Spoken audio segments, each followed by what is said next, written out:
everybody for joining. It's definitely the biggest RSVPs I've had in a meetup. And it's also the ZA product design, what we call ZAPT. It's our first talk for 2021, and we're super excited to kick it off, and super excited that we have so many attendees. So thank you for everyone for joining. Then I just want to quickly talk about why we created this community. It actually started from a little bit of frustration from my side, because I had a lot of sort of times where I wanted to chat to people in other organizations about what they're doing and how they feel about product design, and I had nowhere to go. And if it doesn't exist, you should just go and create it. So I took on the sort of challenge of doing it. This morning when I checked, we went over the 300 mark for our community, 301. I think we've even grown with a few today still. And what we really wanted to do is to collectively share knowledge and ideas, not only across the internal teams in companies, but across organizations. I just think, you know, product design is kind of a new sort of term that we're using in South Africa. Other countries, I think, is a little bit ahead of us. But what we want to do is we also want to create a world-class community for product design specifically. But I've also noticed that there's a lot of people, front-end developers interested, people who are product owners, Scrum Masters. We have a lot of developers on the group. So people have you know, there's great interest for this. So we're going to keep growing it as we go along.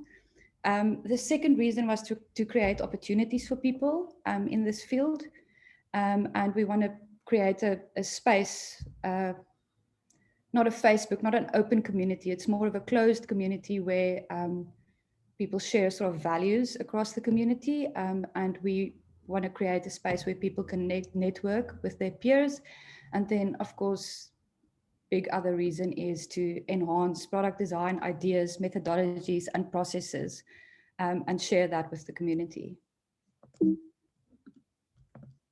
Then I have just a quick few thank yous I'd like to do. Skalk, who's on this call, and I think Justin is also somewhere in here. They have stepped up to help me manage this community, and they have already done so much. So thank you, Skalk and Justin, for that. I'd like to say thank you to Almari Carosini, who is doing the talk for today. Karen Breitenbach, she's actually with our company IO. She helps us to produce copy. She's going to do a blog post for us after this. She checks everything from the meetup copy that goes out to many other things. And then Colin and Ludi, also from IO, who's helping us to create a little bit of a brand around the Zapped community. So I'm going to quickly introduce Almari. Almari is a multifaceted product designer with a sense of curiosity and adventure. I think you'll see the adventure in her slides, with the ability to define the bigger picture while exploring human-centered solutions. Almari, thank you very much. We really appreciate you doing our first talk, and I'll hand over to you. Well, thank you so much.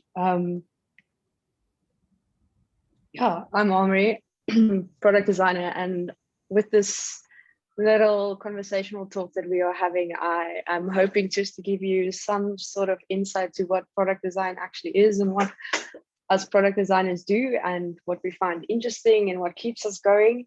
And for me, the little golden thread through product design has been curiosity. And so kicking things off, most job titles are pretty self-explanatory, right? It's easy to understand that doctors treat patients, accountants, they make the numbers count, balanced on both sides, and vets, they take care of our furry pets. But product designers, we grow up with all these terms. They are pretty much, you know, embedded in our mental models and part of our daily operations. But product designers, do we design? It's not a fairly new term, but in South Africa, I think we're just starting to get the feels of what it actually is. How often do you get asked, what do you do? And you answer, well, I'm a product designer. oh, so do you design physical products? They might ask you back. And you start off by saying something like, oh, not really. Believe me, we've all been there and try explaining what product designers do and end up saying something in the lines of, oh, we just designed those app screens you see or that website you just browse on the internet.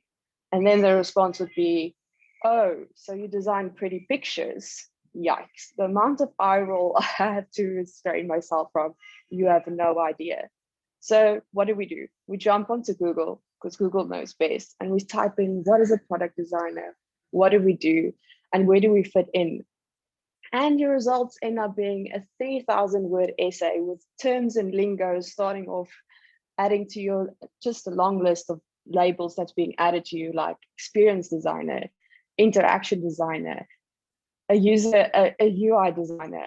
And then the skills and the lingo added are like stakeholders, ROI, hacking growth, empathy, being in a collaborative environment, user friendly. The list goes on, and it just leaves you more confused than what you've started. But somehow my curious mind led me to product design. On any given day, we get to unpack problems. We get to ask, why is this a problem? Is there more? And how is it affecting the user and the bigger scheme of things out there? We get to investigate and spend time to actually look at our users' goals, intentions, assumptions, and motivators. We get to ask business questions as well. What motivates them? What are their goals? And what's the product lifecycle? And then there's our assumptions. And let's be sure of it, there are a lot. We set them aside and we set aside quick solutions because at the end of the day, we are not designing for ourselves. We get talking and researching, filling in the gaps and building mental models, process flows with analytical data, competitor analysis, customer reviews, and surveys and user interviews. All of this helps us understand our user and the problem we're solving a little bit better. Plus, it gives us that extra confidence when we start explaining our design decisions and processes and flows to our team. Our team, it's a tight-knit community that we interact daily with. We start, and miscommunications and assumptions does happen in these teams. And like they say, assumptions are the mother of all. Well, you can just fill in the last bit. We start to learn and we learn to become multilingual because we're working in a team, right? It's full of product owners, front-end developers, back-end engineers. There are QA teams, UX strategists, all speak a different language, and we need to explain our design decisions to them on a daily basis. And all teams work together in a different way. But you have a voice, product designers. Please just don't sit there in a corner and wait for someone else to explain your design and your thinking. Your opinion and your experience and skills are valued. And not all of us are extroverts and come with our own soapbox. So I encourage design leads to let their designers actually present their own work and let them drive the conversation to why they have chosen a certain design system or a choice of design pattern. But I find a way to work together. I do value the idea of working together, but alone at different phases of the product lifecycle. Let's be honest, some of us need to do our deep work and thinking in isolation before we can jump on that Zoom call and just explain and showcase all of our designs. How quickly do we just dive in computer first when we get hit with that brief for a new problem to solve or a new feature to add? Believe me, we all are guilty of some sort of way to design our design pleasures. For me, I like to design desktop first in a mobile first driven industry. There's just something about visualizing that bigger picture thinking before I can narrow it down to actually what the making my design decisions. But stop with pen and paper. Just unpack that flow and that design process a bit and flood your walls, your notebooks and everything with ideas. Take your time and just process what you've done. Evaluate your thoughts and flows.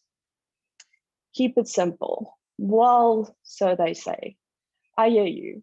You've seen that awesome trend on Dribble, that UI that you just want to incorporate. It's maybe a drop shadow, it's a gradient that you want to add. But if the user you're designing for doesn't actually get to that checkout point or are confused with all the buttons you've added. Did that magical unicorn gradient actually work? Trends are called trends for a reason. It's cool for a bit, but then it fades. Your design should have purpose.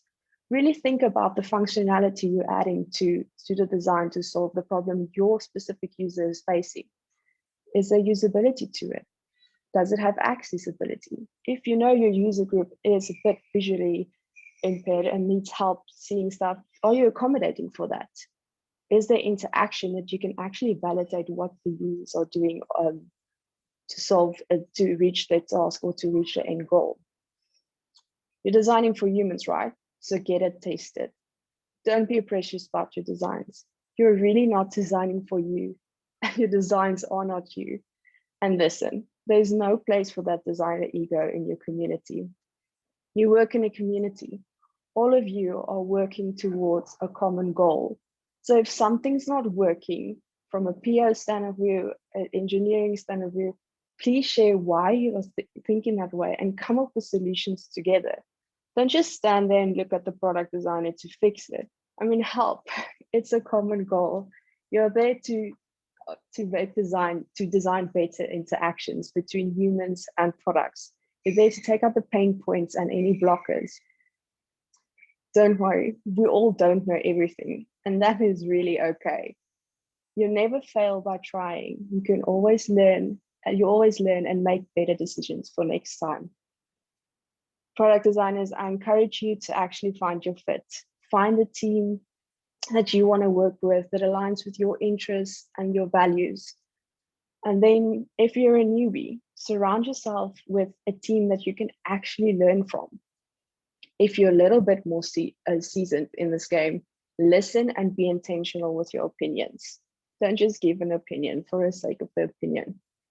If you're a design lead, I encourage you to keep the flame of curiosity burning, mentor, guide, and really invest in your design team. So for next time, when you get asked, what do? You can answer something in the line of, at the core, I'm a problem solver who's really curious about the humans behind the problems I solve for. Thank you.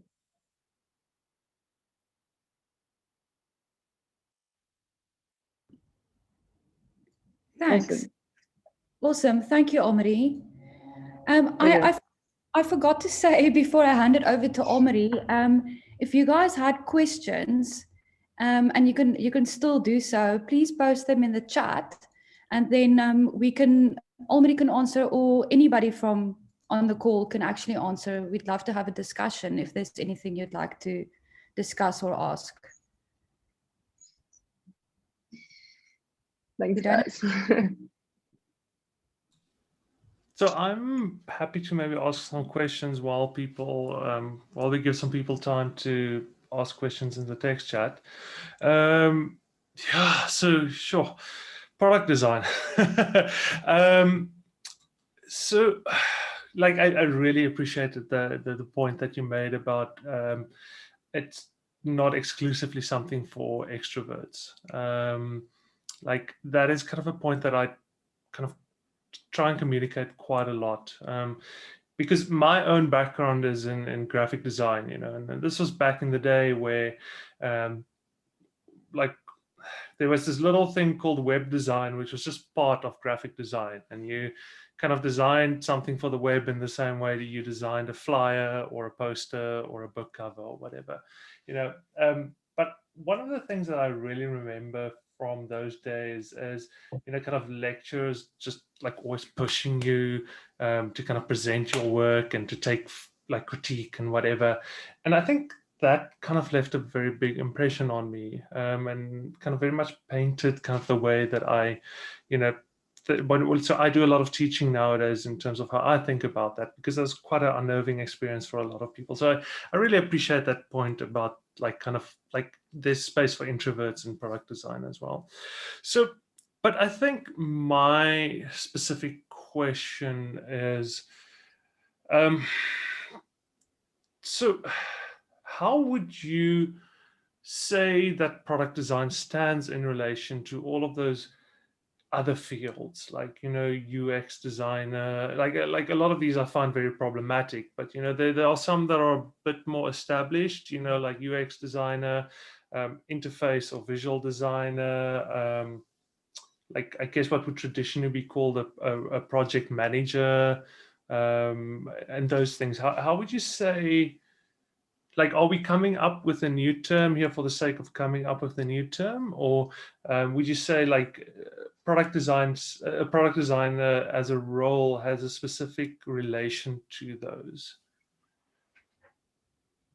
So for me, a product designer, I don't think we're coming up with a new role. I just think we're identifying special skill sets that some of our creators actually do hold. And I think there is this fine line of understanding both business intentions and goals and keeping that empathetic, user-centric approach to your design, and just aligning that and knowing when to pick your battles and when to actually just let it be. So for me, I think it takes a special, I just feel like it's a special type of designer that's out there. And yes, it's skills that you can learn. Presenting your work is skills that you need to learn to get comfortable with, standing in front of an audience, but learning how you as a designer actually take knowledge and present it back, that you feel you backed up your decision making.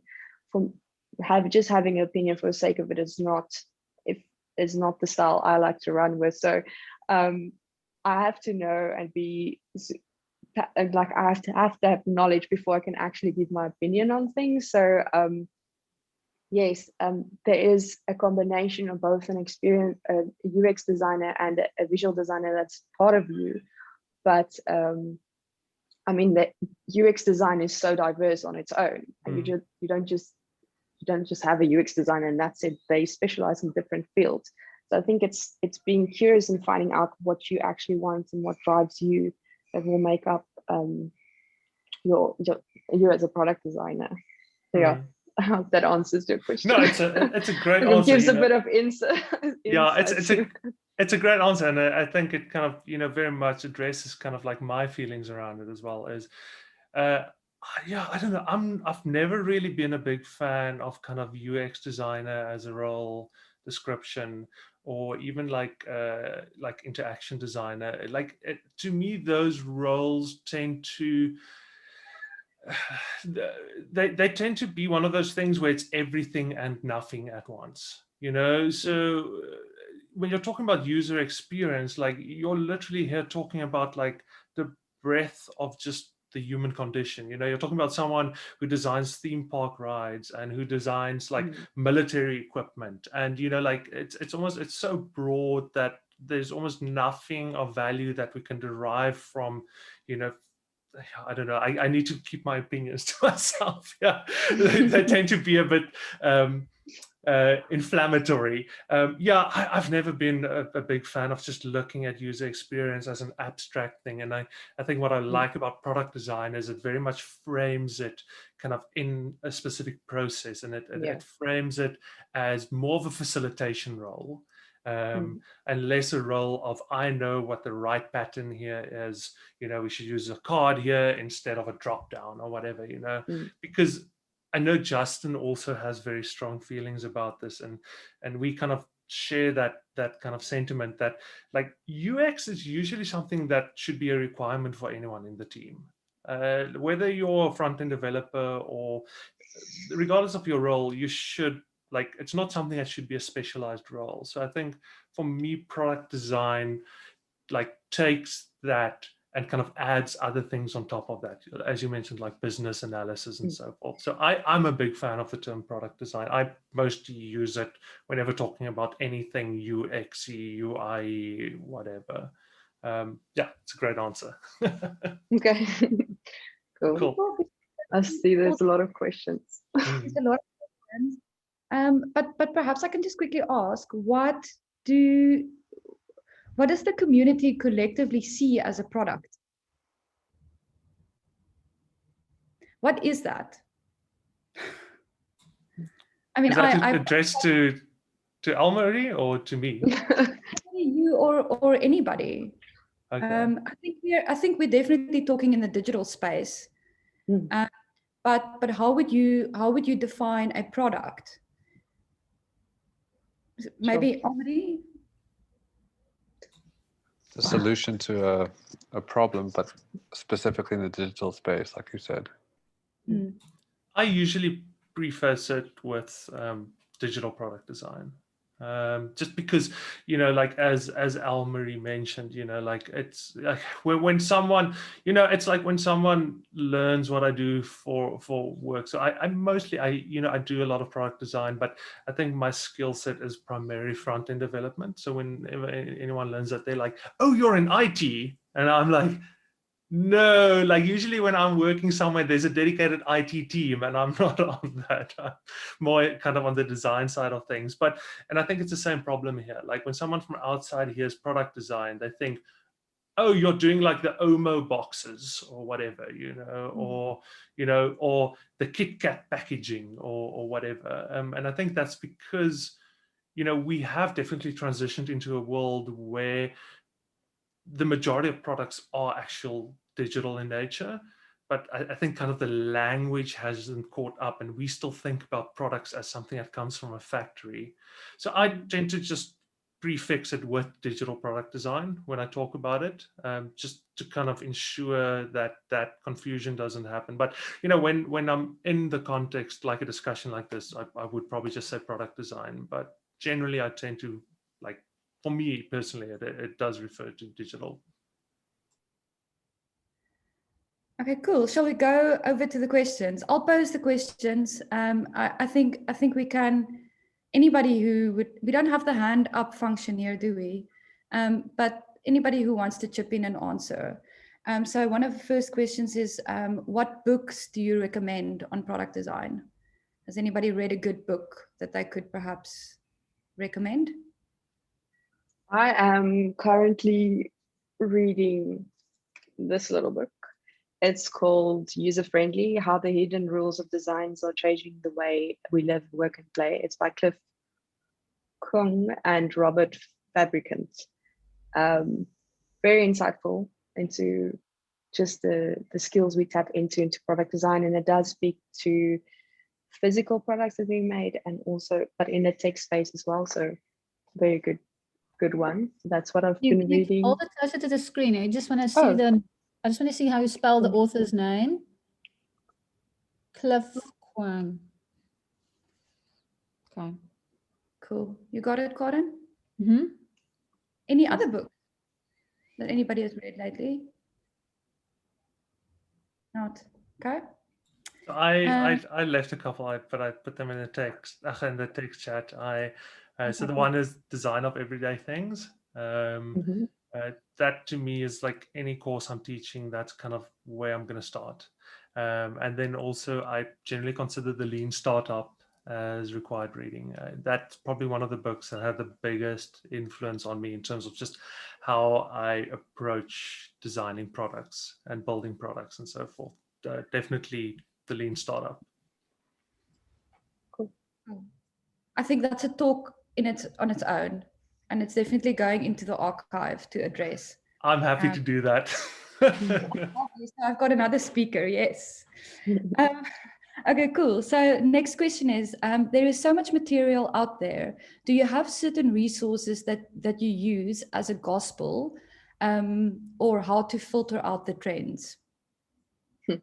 So for me, I watch quite a lot of YouTube videos, and what I found is I just watch other product designers out there, and there is a designer called Femke.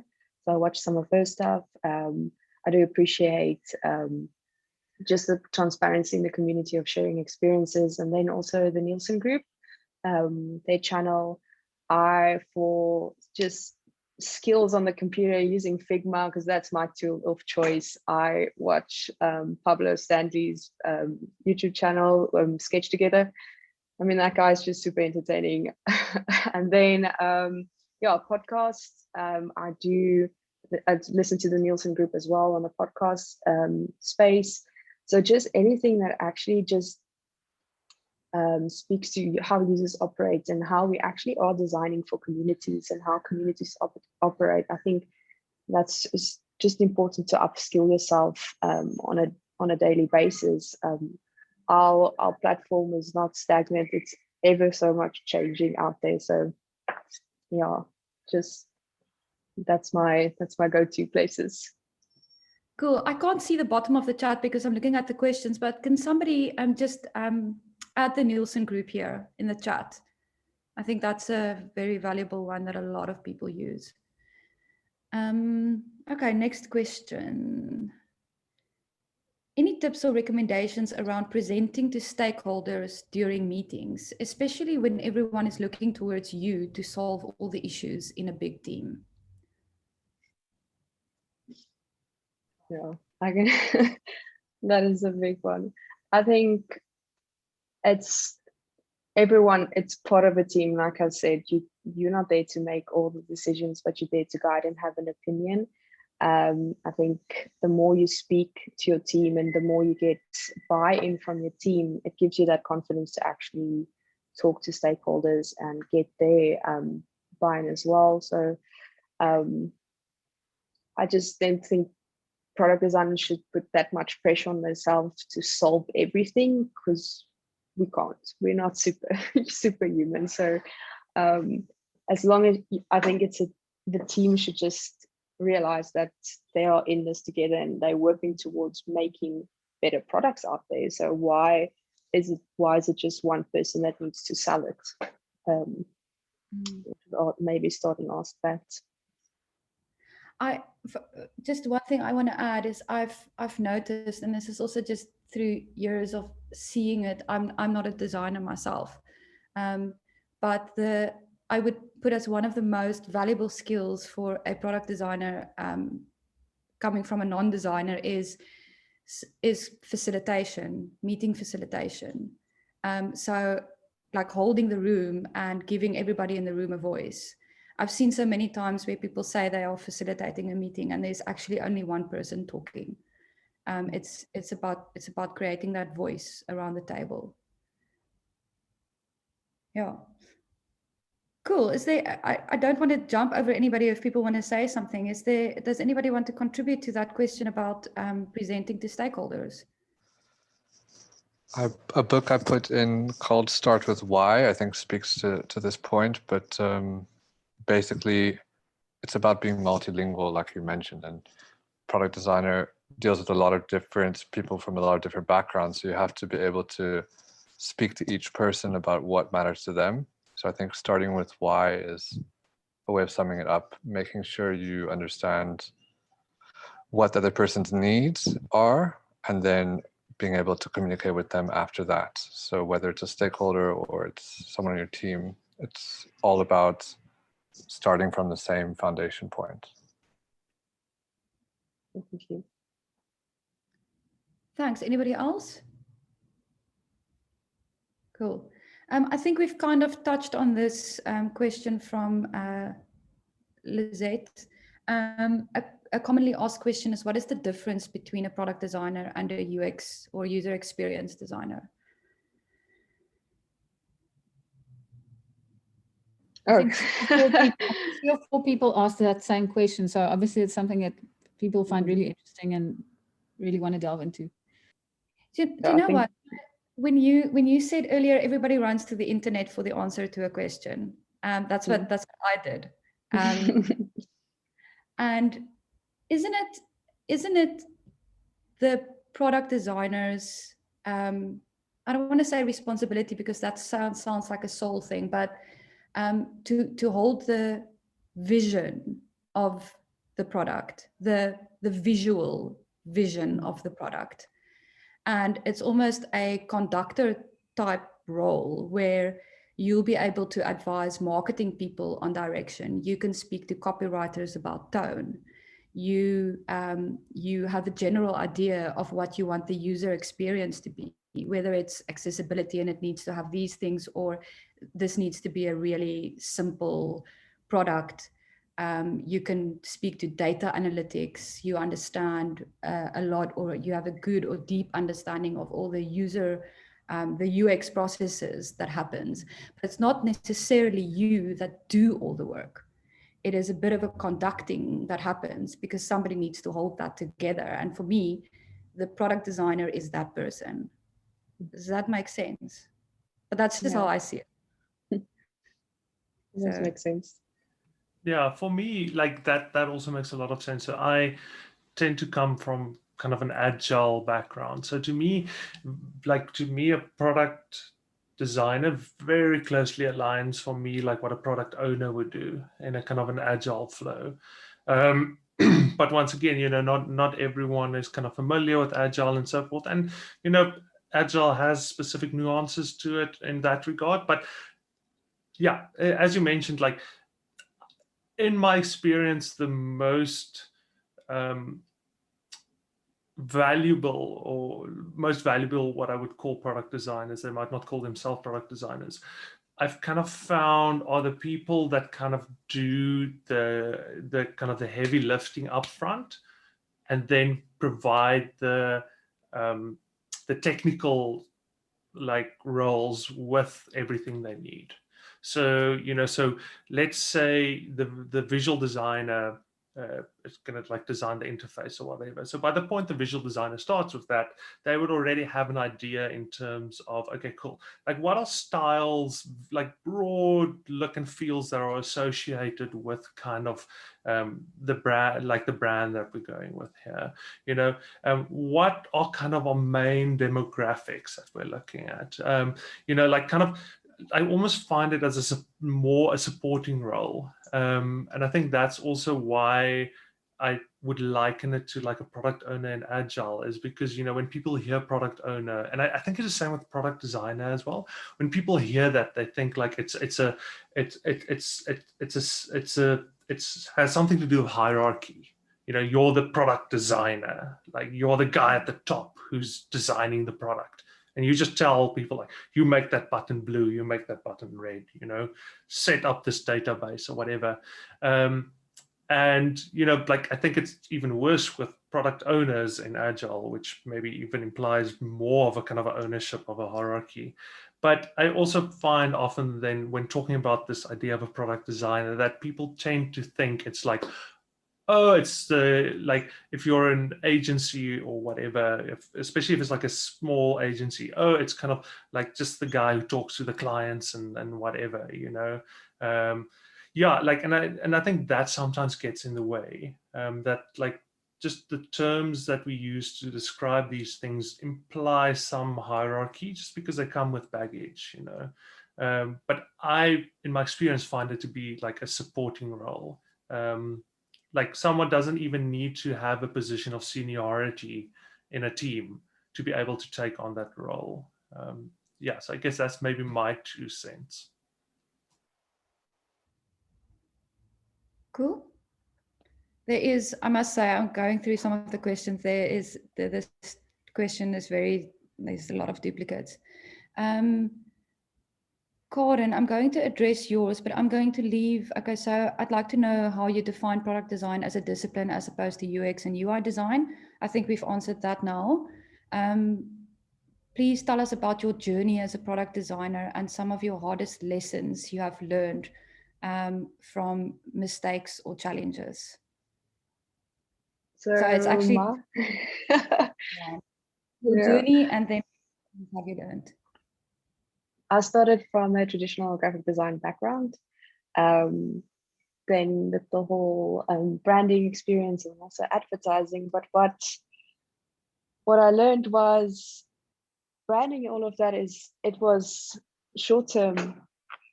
It was kind of short-term satisfaction that I got. I could just send a logo and a brand visual guide and all this brand guide and manifesto and learn about the tone of voice of a brand. Can send it out, but I never got the feedback from users how it's actually accepted. And then something in me just started that curiosity. There must be something more out there. Why am I so drawn to the big concepts and seeing bigger pictures, but I'm only focusing on a very small piece of aspect of it, which is the branding side. But getting to understand that fundamentals of what is visual design, where does it fit in, just all of that, and how a brand actually translated into I did UX courses and started to see, okay, well, wow, there's actually things out there that can be built. I can test it, get feedback, and then redesign it and get it out. And there's some long-term actually gratification that I can get from it. It's actually being used. It's not a logo that sits on a building and that's there. It's for a letterhead. It's actually in people's hands and they can use it. So I think that's what actually got me into product design and designing products and working in the tech space of product design. But some of the hardest lessons I learned, because I'm a freelancer, is you're working by yourself and you need to actually work in a team to get that feedback and work together, because you can't design in isolation for that long. So I think that was one of my biggest lessons, and just trying to get involved with teams. And I think that's where my passion lies, just working with other designers and actually delving into their space and helping them and helping us together to make better designs and better interactions. There's nothing more like, just get like the warm and fuzzy feelings when designers actually go like, wow, I've made this, it actually works, clicks great, let's send it out, let's get it tested, get feedback. And there's no preciousness where I found in branding or that side of work. There's always like this ego-driven design space where you need to win awards and you need to do all of that. But in product design, there's no ego. You're putting other people's need first and you're solving problems together. So I think that was kind of like why I journeyed into this. But I upskilled myself, and that's why I think it's so important for creatives or people out there, is you can't actually go into varsity and learn this. This is ever changing. So you need to actually go and find a course to do, find workshops to attend, listen to talks, just connect with people in communities and just get a feel for it when you're just starting out, maybe, or you want to switch careers. I know that's a massive thing happening if people are starting to switch into just UX or and all of this, but it is something that you need to upskill yourself and you need to be motivated to do so. So yeah, that's kind of the long and short of my journey. Okay. The next question is very loaded. I almost feel like this is also another talk.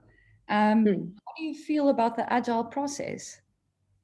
Well, I think you're getting good tips for talks to come now. Agile process, product designer versus UX designer. Yeah, sure, that is a big one. I do enjoy it. Yeah. If there's other people who want to join in and give their thoughts on the process, they're more than welcome to. So that's what I'm used to. That's my experience in it. It's yeah. I love it. And anyone who disagrees with me can fight me in the parking lot. That's all I'm going to say. Cool. We'll that's definitely a topic for a whole separate talk. So we can move on from there. Thanks, Karen. What sort of tools, patterns would a product designer look at using to make their lives easier? Tools / patterns. Make their lives easier. Oh, wow. In terms of process work or in general? Life in general? Because this was down just like in terms of your job, like your like what sort of apps or like patterns, do you use in your day-to-day sort of work? Okay. So just in general, how I construct my day is I set time out for deep work. I set time out for answering all of my emails, Slack messages, and all of that, so that I don't get distracted. Because once you're in deep thought pattern, you need to actually sit through and you do your work. You can't get distracted, or I can't get distracted. But software or design programs I love to use is Figma for designing purposes, because I do design myself. For documentation, I've been working, I believe documentation is super important. So I think, Liesl, that's a talk that you can also think about doing. It's just documentation of products and projects as it goes.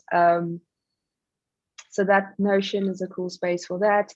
Also, yeah, like it depends on what the product owners or product managers actually use, but there are tools like Asana that I found it's pretty like user friendly for me to understand and easy, and Slack is my go-to communication channel. I dislike emails. But yeah, that's my tools that I use on a daily basis. Cool. Sorry, I looked at a question and I don't know if you said it. What is your preferred design tool? Oh, Figma. Okay.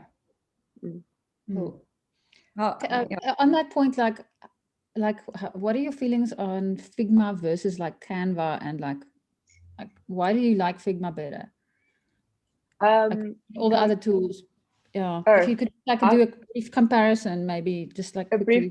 So coming from a graphic design background, I was trained in Adobe. The whole Adobe suite is second nature. So knowing all the shortcuts and knowing how Illustrator works and all of that, I just find the migration to Figma much more intuitive. I can use the same sort of mental models that I already built in shortcuts. I'm a bit advocate for shortcuts. There's no long way around when you design. You learn the shortcuts first, and then it just makes you so much more productive. And then, yeah, for me, just the prototyping, the stuff you can do on Figma is amazing now. They're just developing and enhancing that platform like tremendously, and just watching YouTube videos like tutorials, short snippets of how you can actually make your prototypes feel like real products is amazing. I think clients are spoiled if they get a clickable prototype that actually works like the real thing without any real development behind it yet. So puts a lot of pressure on product design and visual designers out there, but you guys can do it. It's a lot of hard work, but it's just very cool. I didn't like Sketch, so sorry for Sketch fans out there. And I don't know how you design in Photoshop. I'm sorry. Yeah, Photoshop and I have not been on the same level since day one. Yeah, so yeah, much more control in Figma. You have the ability to do styling. It's just much more accurate to when you start to actually craft the product to what the end product needs to look like. And also another great tool that I use that I forgot to mention is Miro for workshops, brainstorming sessions. Amazing product out there. So yeah, Figma's number one. Amazing. Miro is amazing.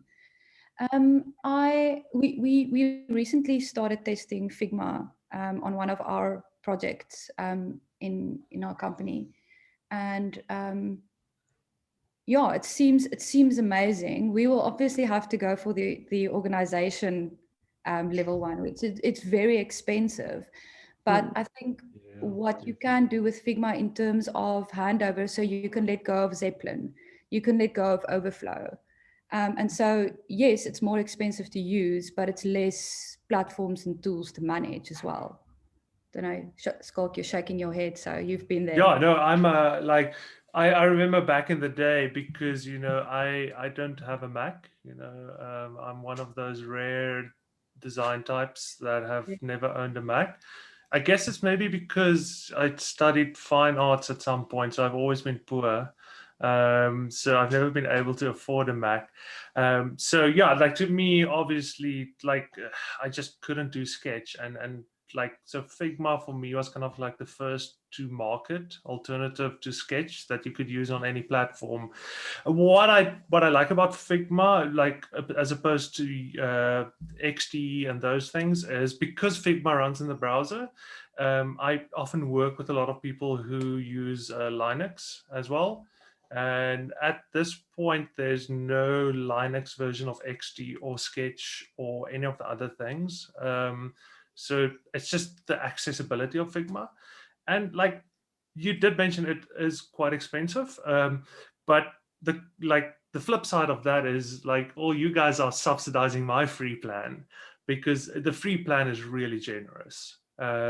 If you just want to like do personal stuff, like you can basically do everything. But yeah, but it's interesting. Like I'm also a massive fan of I don't know, is it Miro or Miro? I never know how to pronounce it. Miro. Yeah. Okay, I'm Team Miro, but that gets very expensive very quickly. I'm a big fan, but sure, it gets expensive. Yeah, no, I'm a massive fan of Figma. I also like the fact that it's kind of at its core, it's built around collaboration. Whereas things like XD and Sketch have collaboration, but it's very much an afterthought.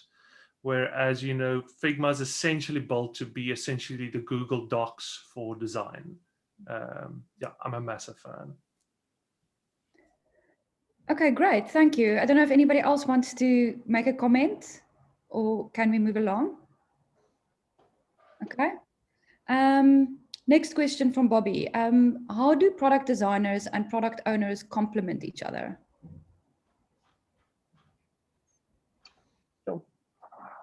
I actually did a short, like a little bit of a Udacity course on product owner, because I was curious, product management, what language should I talk? That's why I said we're multilingual, and because I also often find this gap. And then there's not, although they're a bit more linear focus and everything needs to be roadmap and planned out, and they get in contact to all the different stakeholders that are involved on a product.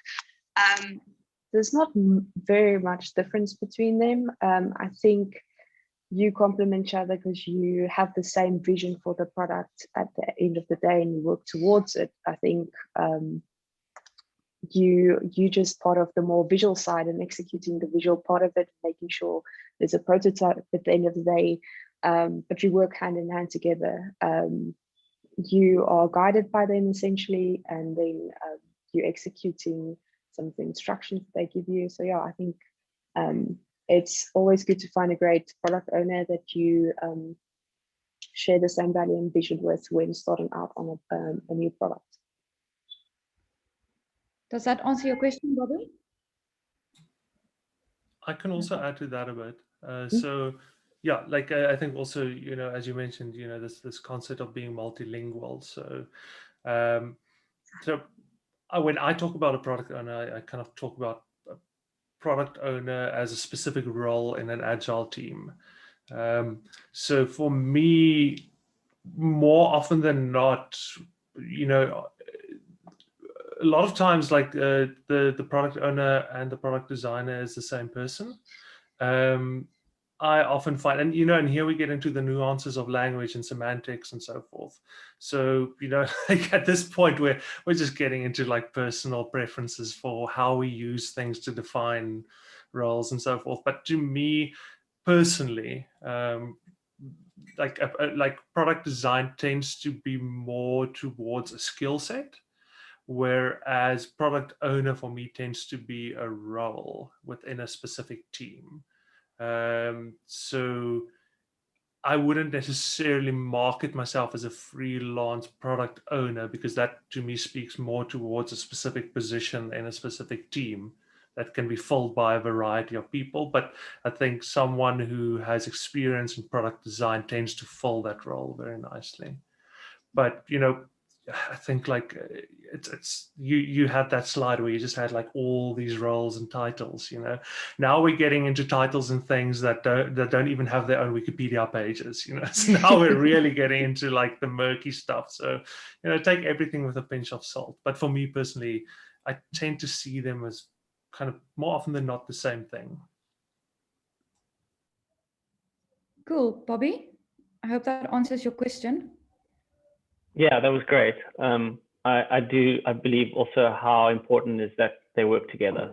And not kind of one overrides the other. They're actually in it together, like arm in arm, solving problems. So I really enjoyed that. Thank you.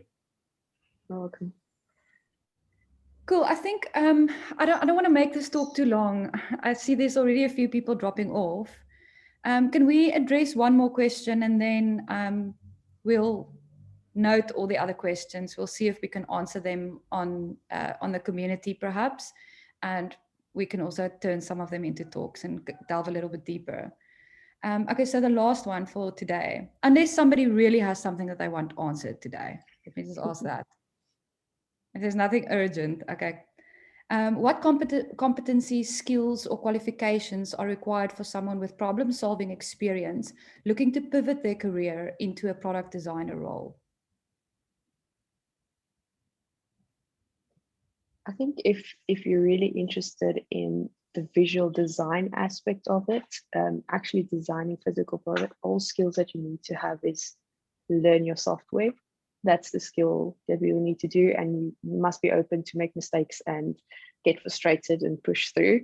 But I think problem solving is, if you've got that in you and you really want to do it, then you need to start to listen. That's the other skill: listen, observe, and then just be able to work in a team. I think that is it. But learning your software, I think it's the biggest challenge for people just migrating through from another profession.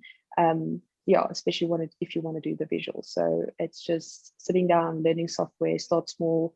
I always encourage designers or juniors, if just start to copy a design that you see and just learn how they place things on the screen, just composition, font sizes, all of that, get used to it, and then start to make it your own. You'll develop your own style later on. But I think just that initial step into designing on a computer or designing in software is just take something, copy it, and then start to change it up, and that's how you learn. That's what I would say. Great. Skalk, anything now that you're a teacher? What does that mean? You're actively teaching people. Oh, do you think I might have a good question or a good answer? A good answer, perhaps. Oh no, okay. So I appreciate kind of the comment about learning from mistakes. I think my answer to that would be the most unsatisfactory answer ever, and that is just try and mess up as quickly and as often as possible. I can't think of anything that have been better learning experiences for me than just completely turning projects into dumpster fires. That's really bad advice, but like, to me, that's how you learn. Because the problem is, if it hasn't become clear from this talk already, is that it's something that's still very new. It's really something, like, it's not really well established yet. It's still, people are kind of finding the edges, scoping like what exactly it is and what are the actual competencies that you need, and and there's not a lot of learning material out there. Well, there is, but not like as much as you would probably like. So to me, really the best way is to just like do it wrong and kind of realize like why certain ways don't work and produce optimal results. And for that specific reason, I would start small. I think if you're going to jump into a team and you're going to say, I'm going to be the product designer, you don't have a lot of experience, and I'm going to oversee the redesign of the F&B app, like that, good luck. Like, I don't even know whether I'd be up for that, even where I'm today. So start small. Maybe say volunteer your services, like maybe find like an open source project or like a non-profit like organization or whatever, and say like, hey, can I maybe like kind of help you guys pull in some other visual designers or whatever? Can I maybe drive that process for you? Let's see if we can maybe do a bit of a redesign here. Like, I'll happy to do that pro bono, just to kind of craft my own skills and so forth. Yeah, start small, kind of work up from there. Yeah, I'm convinced, like, there's this saying about like, what's it like to really master something, you need like, what's it, 100,000 hours or something. Yeah, it's a but lot. like I tend to kind of, for me It's personally, 10,000. 10,000. yeah. Malcolm Gladwell. Yeah, nice. Okay. So I tend to kind of, for me personally, frame that more in terms of like failures. So I kind of see it as, I need to fail X amount of 1,000 times to kind of really master this thing, because I think that is really, especially I think with product design, because you need to kind of like discover the path for yourself. You need to kind of discover like what are things that make the process more efficient and what are things that really hamper the process. Yeah, so that's maybe the most unsatisfactory answer that I can give, but I guess probably the most truthful. Yeah. Then I maybe like, unless you want to feel that you need to end it, but so I have a question that I've been keeping in my back pocket that is hopefully going to produce some good popcorn for me here. So I'm happy to fire that away if you guys are up for it. Yeah, go. Okay. Should a product designer design? Should a product designer be able to do visual design? Can a product designer do visual design? And regardless of the former two, should a product designer be able to design visually? So I think, like, to summarize that, how does product design stand in relation to visual design? I would say a product designer should be able to design Visually? that is visually, yes. Mm. I've seen POs trying to design work that you've put down, and it's a mistake. It's a reason why you have designers on your team. Use them. There's a reason why you should have a product designer on your team if it's just engineers, because it will save them time for them to figure out where that button goes, and just the composition wise, you will contaminate the user experience. So yes, I think they should have a strong sense of visual design. They should know the fundamentals of just visual designs in general. If you have an eye for it, great. You can draw. Everyone can draw your designs, but they should understand it and should be able to help themselves in the visual side as well. I think it's a valuable skill set to have, especially in a very visual industry that we are. Yeah, that's my opinion. If someone else want to jump in, please feel free. I'm not touching that topic with a 10-foot pole, which is why I gave it to you. I don't want to come near that topic. That's fine. If I fail, I'm happy. Please, yeah, educate me. I'm here to learn as well. Does anybody else want to comment on that question? I'll go. I think it depends on the scope of the product and the project and the team that you have under you. So if you have multiple designers that you're working with and you're not so strong on design, but you know how all the pieces fit together and you understand the process and the kind of the background that happens before a design is even created, then I think technically you could still be a product designer. But that's my opinion. I also wanted to say, I think it depends on the size of the team. Because if you have a really small team and you're working on a startup and you have a limited budget, I mean, then there's no such thing as saying it's not my job. I think that's where the teamwork comes in. But of course, if you have a larger team, then people can have these sort of split off roles. But team size is probably the one that dictates whether or not. But I agree with Almari. I think people should have fundamentals in any job that you do. You just need to understand the fundamentals of what you're doing. Yeah. Great. Is there anybody else that would like to make a comment on that? I think I think also there's a difference between a sort of like graphic UI design as well as a functional design. And I believe a product designer could be more like focused on functional design as opposed to sort of a user interface design. Yeah. So there's also that differentiator about functional design compared to without offending anyone, making it look pretty. Yeah, I think like that's a great answer. Like, you know, and I think I kind of got the response I was hoping for, which is essentially just loads of people with loads of different opinions on this, which is why I didn't want to throw my hat in, because like I'm probably going to piss people off. But I think that's great. You know, like I'm thinking of, for example, so specifically like a team like Precult, the not the .com, the .org. You know, they do a lot of work with like USSD and those type of things, you know, and SMSs and whatever. And you probably still need a product designer for that type of thing, you know, like crafting kind of the experience around, like, you know, let's say like lower income users, if they send like a USSD, like what do they get back and so forth. And, you know, like there's only so much you can work with visually there, you know, so no, like it's I don't think there's really an answer. I guess it comes down to, I think Richard puts it really well in terms of, you know, it comes down to the product, you know. Yeah.